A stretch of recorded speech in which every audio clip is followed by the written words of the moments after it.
बात करेंगे रुन्नी सैदपुर की, जो सीतामढ़ी जिला में है। फिलहाल तो ये सीट जेडीयू के कब्जे में है, लेकिन क्या समीकरण यहां पर जेडीयू को फेवर करते हुए नजर आते हैं या फिर बदलाव कब कब हुआ है और किसकी ये सीट रही है? हमारे साथ वरिष्ठ सहयोगी राकेश रंजन जुड़े हुए हैं, जो सीटों के मिजाज को टटोलेंगे और आपके सामने आंकड़े रखेंगे।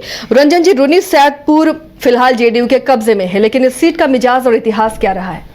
देखिए, रुन्नी सैदपुर जो है वो मुजफ्फरपुर के नज़दीक है, खास करके मीनापुर और औराई प्रखंड के जो है वो नज़दीक है। और रुन्नी सैदपुर का बालूशाही बहुत फेमस है। तो इस बार इस बालूशाही से किसका मुंह मीठा होगा ये तो वक्त बताएगा, लेकिन किसका हो सकता है इस दिशा में हम आंकड़ों के जरिए चर्चा करने की कोशिश करते हैं। देखिए, रुन्नी सैदपुर की अगर आप बात कीजिए तो पिछले 3-4 दशक से अगर आप देखिए तो सोशलिस्टों के बीच ही मुकाबला होता हुआ यहाँ पर दिखता है। हालांकि कांग्रेस भी इस सीट पर अब तक 5 बार जीतने में कामयाब रही है, लेकिन अगर आप देखें तो वो एक लंबा वक्त जो है वो गुजर गया है कांग्रेस के चुनाव जीते हुए। 1984 में जहां तक मुझे याद आता है, जब उपचुनाव हुआ था तब कांग्रेस इस सीट पर जीतने में कामयाब हुई थी। उसके बाद से कोई भी सफलता जो है कांग्रेस को इस सीट पर नहीं मिली है। और उसके बाद धीरे धीरे पहले तो जनता दल आया, फिर बाद में जब उसका बंटवारा हुआ, आरजेडी जेडीयू बन गए, समता पार्टी बन गए, तो सोशलिस्टों के बीच ही यहाँ पर मुकाबला दिखता है। बल्कि बीजेपी भी अब तक एक बार भी रुन्नी सैदपुर से चुनाव नहीं जीत सकी है। ज्यादातर गठबंधन में ये सीट जेडीयू को जाती है। अब अगर हम इसका ये देखें कि क्या कुछ यहां पर है, तो आप देखिएगा कि यहां से कांग्रेस 5 बार चुनाव जीतने में सफल रही है, जेडीयू और आरजेडी 3-3 बार बराबर है, जनता दल को 2 बार, जनता पार्टी भी 2 बार यहां से चुनाव जीतने में सफल रहा है। और इसके अलावा एसएसपी भी 1 बार इस सीट पर कामयाब हुई है और निर्दलीय 2 बार यहां से चुनाव जीते हैं। अगर आप व्यक्तियों की बात कर लें कि सबसे ज्यादा बार जो है चुनाव किसने जीता है, तो विवेकानंद गिरी ने यहां से 5 बार चुनाव जीता है। नवल किशोर शाही जो हैं वो यहां से 3 बार कामयाब हुए हैं और भोला राय को भी 3 बार सफलता मिली है इस सीट पर। अब अगर हम 2010 से आकलन करने की कोशिश करें तो देखते क्या है, देखते ये हैं कि ये सीट बारी बारी से पलट रही है। 2010 में ये सीट जेडीयू के पास थी, फिर 2015 में ये सीट आरजेडी के नाम हो गई और फिर 2020 में जेडीयू ने ये सीट वापस ले ली। 2010 में गुड्डी देवी यहां से चुनाव लड़ी थी और वो यहां पर उन्होंने जो है आरजेडी को पराजित किया था। राम शत्रुघ्न राय थे जिनको कि उन्होंने 10,759 वोटों से पराजित किया था। गुड्डी देवी को 36,125 वोट आए थे, जबकि राम शत्रुघ्न राय को 25,366 वोट आए थे। और मंगीता देवी तब निर्दलीय चुनाव लड़ी थी, पिछला चुनाव उन्होंने आरजेडी के टिकट पर लड़ा था और मंगीता देवी को 14,125 वोट आए। और मोनी गुप्ता कांग्रेस की कैंडिडेट थी, उनको 10,114 वोट आए। तो आरजेडी और कांग्रेस का जो अलग से लड़ना हुआ, दोनों अलग अलग लड़े, तो जीत का मार्जिन 10,759 था और मोनी गुप्ता को 10,114 वोट आए। तो अगर वो आरजेडी के साथ होते तो बहुत क्लोज फाइट यहां पर हो सकती थी। फिर 2015 में महागठबंधन बनता है और जब महागठबंधन बनता है तो ये सीट आरजेडी को दे दी जाती है। हालांकि जेडीयू की सिटिंग सीट थी, लेकिन ये सीट जो है आरजेडी को दे दी जाती है। और यही वजह है कि गुड्डी देवी जो 2010 में विधायक थी जेडीयू के टिकट पर, वो समाजवादी पार्टी के टिकट पर यहां से चुनावी मैदान में खड़ी हो जाती हैं। हालांकि बावजूद इसके जीत आरजेडी की प्रत्याशी मंगीता देवी को मिल जाता है। मंगीता देवी को 55,699 मतलब कि 40.52% वोट आए थे और उन्होंने आरएलएसपी के प्रत्याशी पंकज कुमार मिश्रा को, आरएलएसपी के टिकट पर पंकज कुमार मिश्रा तब चुनाव लड़ रहे थे, तो उनको 14,110 वोटों से पराजित किया था। गुड्डी देवी जो कि समाजवादी पार्टी के टिकट पर चुनाव लड़ी, उनको 16,038 वोट आए, मतलब कि 11.67%। इसके बाद पिछले चुनाव की बात कर लेते हैं। 2020 में आरएलएसपी के टिकट पर लड़े थे पंकज मिश्र 2015 में। इस बार जेडीयू ने उनको जो है अपने चुनाव चिन्ह पर चुनावी मैदान में उतारा। जेडीयू के टिकट पर पंकज कुमार मिश्रा चुनाव लड़ते हैं। आरजेडी ने अपने सिटिंग विधायक मंगीता देवी पर ही भरोसा जताया और गुड्डी देवी चौधरी को एलजेपी ने अपने टिकट पर चुनावी मैदान में उतार दिया। देखिए, पंकज कुमार मिश्रा भूमिहार जाति से हैं और मंगीता देवी यादव जो हैं वो यादव कम्युनिटी से हैं। तो यहां पर देखिए, नुकसान पहुंचाने के लिए जेडीयू को गुड्डी देवी चौधरी को चुनावी मैदान में उतारा गया था, लेकिन बावजूद इसके यहां पर पंकज कुमार मिश्रा 24,629 वोट से जीतने में कामयाब रहे। 73,205 वोट उनको आए, जबकि मंगीता देवी को 48,576 मतलब 31.8% वोट आए और गुड्डी देवी एक बार फिर से 15,000 से ज्यादा वोट लाने में कामयाब हुई। उनको 10% जो है वो वोट मिले।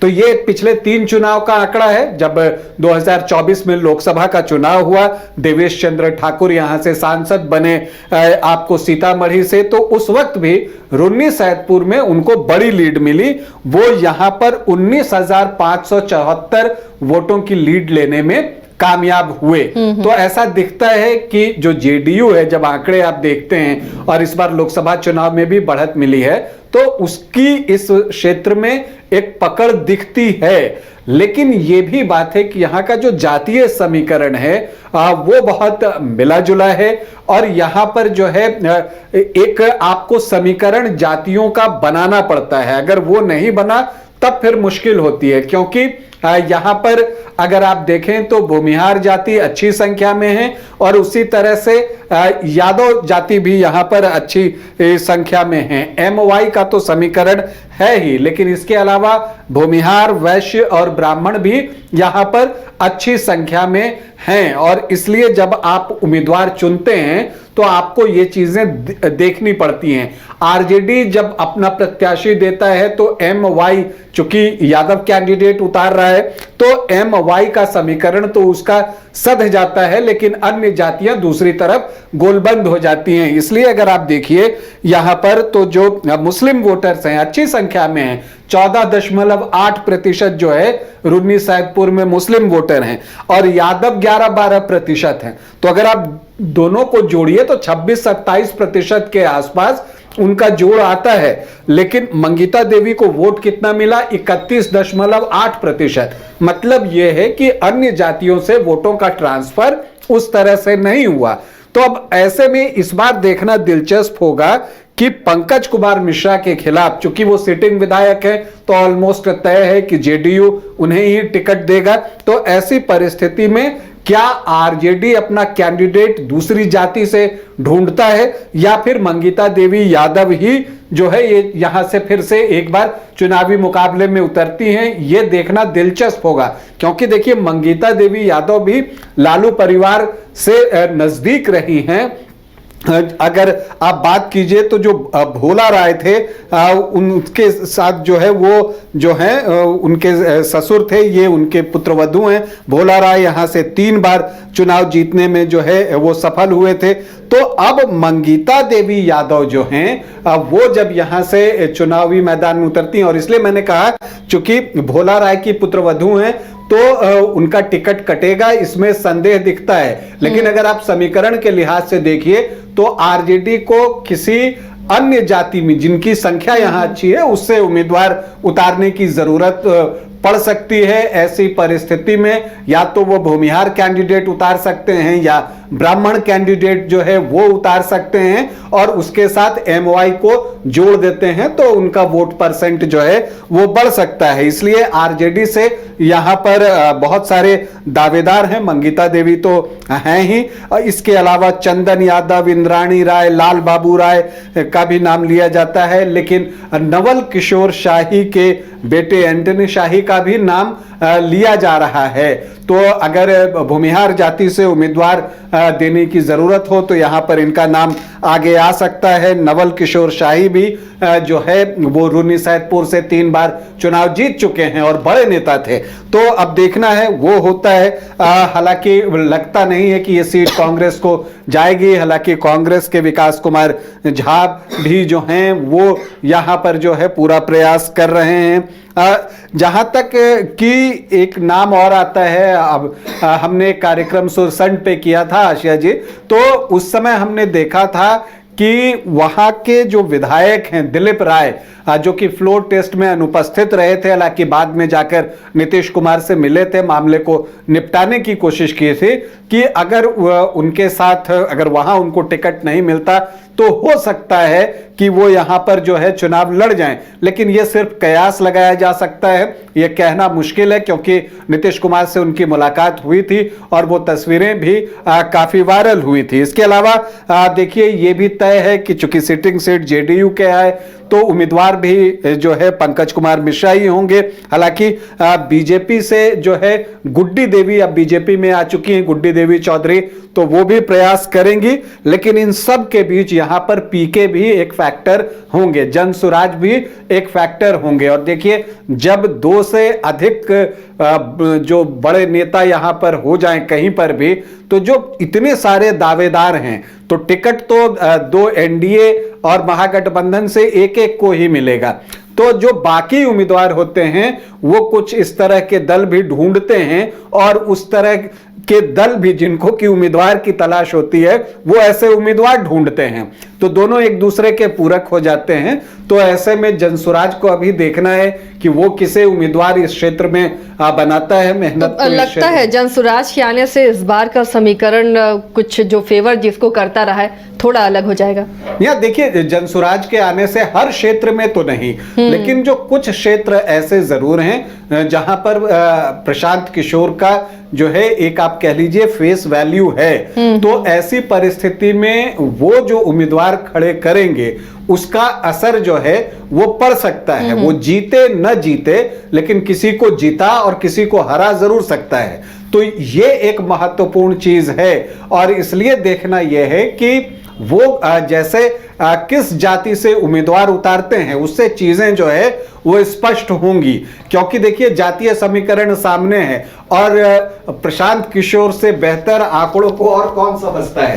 तो वो आंकड़ों को अच्छे से समझते हैं और जब वो प्रत्याशी उतारेंगे तो आप समझ सकते हैं कि वो किसको जो है मदद कर सकता है। ये चीज देखने में आ सकती है। हालांकि वो विरोध दोनों का जो है वो करते रहेंगे, लेकिन प्रत्याशी किसे बनाते हैं वो अलग अलग क्षेत्रों में उस पर भी असर करेगा। और हर विधानसभा में जो है अगर मान लीजिए कुछ भी वोट आता है 5%, 7%, 10% या उससे ज्यादा, जितना ज्यादा वोट वो लेकर आएंगे उतना जो है चुनाव के परिणाम पर असर पड़ेगा। तो रून्नी सैदपुर में एक बार फिर मुकाबला जो है वो दिलचस्प होने की उम्मीद है। देखना है कि एक तरफ तो आपको पंकज कुमार मिश्रा होंगे, तो क्या भूमिहार के वर्सेस जो है कैंडिडेट फिर से आरजेडी यादव ही देता है या वो दूसरी जाति की तरफ देखता है, ये देखना दिलचस्प होगा। लेकिन रून्नी सैदपुर का जो मुकाबला होगा वो रोचक होगा, इससे इनकार नहीं किया जा सकता। चलिए तो देखिए किस तरह रोचक बनने जा रहा है रून्नी सैदपुर का मुकाबला और समीकरण अब किसके फेवर में जाते हैं और कौन सी पार्टी अपना चेहरा किसे बनाती है उस पर भी बहुत कुछ निर्भर करता है। उसके बाद जनता को ये तय करना है कि वो यहाँ से किसे जिताने वाली है।